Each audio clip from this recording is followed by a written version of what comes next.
same authors who planned and executed the September 11 attack on America. There are those who will not be convinced. They will say, no, CNN does not lie. The American government does not tell any lies. No. They said that it is Arabs and Muslims who attacked America on September the 11th, and we are convinced that they are speaking the truth. But guess what? One day, we stand in another court. On that day, the Quran says, يَوْمَئِذٍ تُحَدِّثُ أَخْبَارَهَا. The earth will reveal all the secrets that the media don't tell us today. And on that day, I will not be surprised when I am shown who are the authors of the September 11 attack on America. I would not be surprised on that day. But on that day, those who insist that Washington is speaking the truth, oh, what an awful event will be for them. Say, you know that? I mean, these people are going to give me a 6 for a 9. I was so utterly and totally and completely deceived, and I swallowed their lies. And as a consequence, I blamed an innocent people. And today I have to answer for it. In the summer of 1914, there were 6 major powers in Europe: Britain, France, Russia, Germany, Austria-Hungary. That's 5. That's 5. Number 6? Number 6? Who remembers number 6? Number 6 was the Ottoman Islamic Empire. I mean, we forget about it. 6 major powers in Europe. And the Holy Land was under the control of the Ottoman Islamic Empire. The Archduke Franz Ferdinand was assassinated in Sarajevo. And the fingerprints or the footprints, which were of course manufactured, led to Russia. It was intended to lead to Russia. Like September 11 footprints or fingerprints was intended to lead to Arabs and Muslims.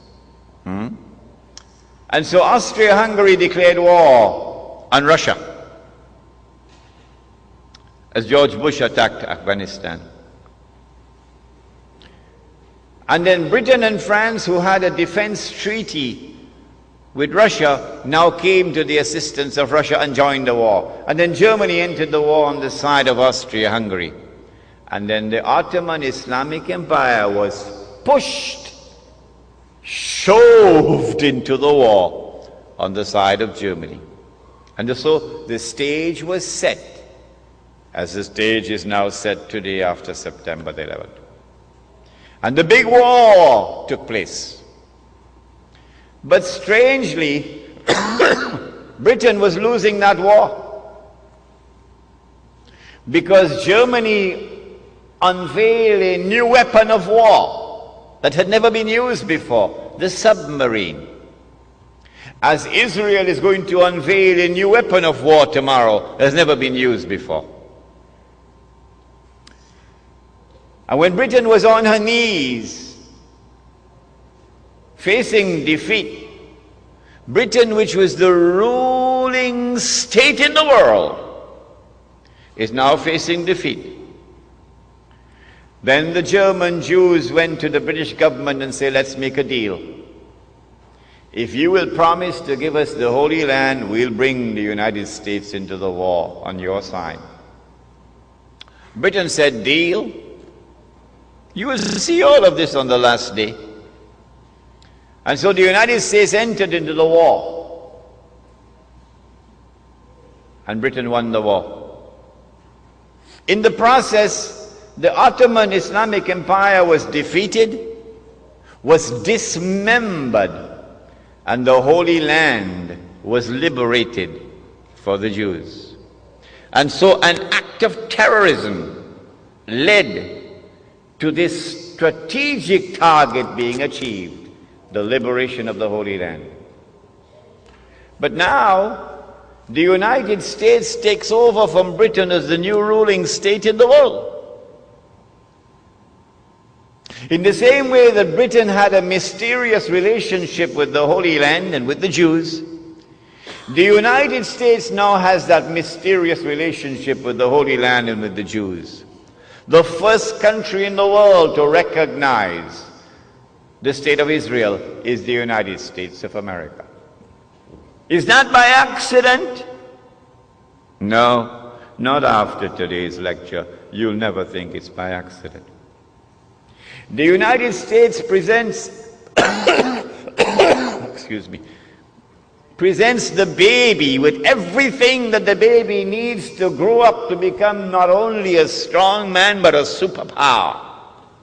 Massive economic aid, massive military aid, massive transfer of cutting-edge military technology, some from the front door, a lot from the back door. And Israel grows and prospers. But in order to keep this Israel safe while it's growing, you had to create a new organization called the United Nations Organization. You had to create something called the Security Council, whose responsibility is for international peace and security. And you had to give veto power to the United States in the Security Council, so that every time mankind came together to censure that Jewish state, the United States is there to cast a veto to protect the baby. It happened time and again, that the United States is protecting Israel. If there was any doubt that the United States has now taken over as the ruling state in the world, 1956 put an end to that. In 1956, Britain, France, and Israel attacked Egypt, took over the Suez Canal.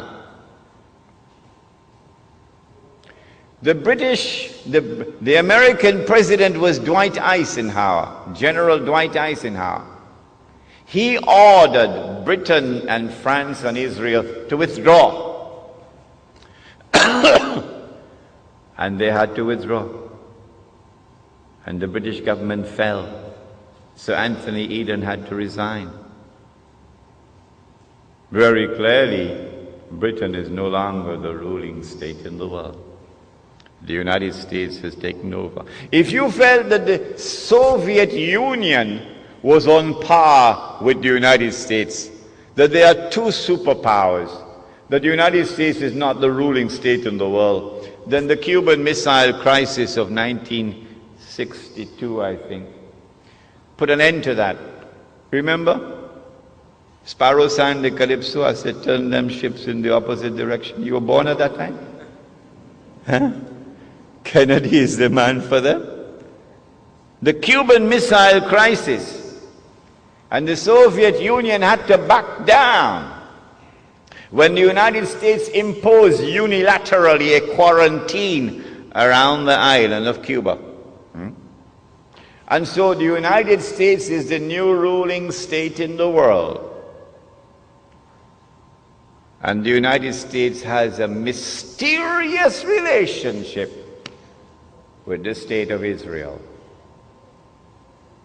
Can anyone explain that?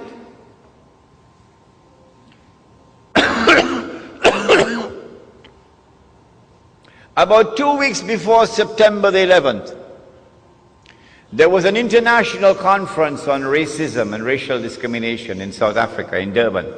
The whole world came together, combined, to pass a resolution censuring Israel in that World Conference in Durban. Israel walked out of that conference.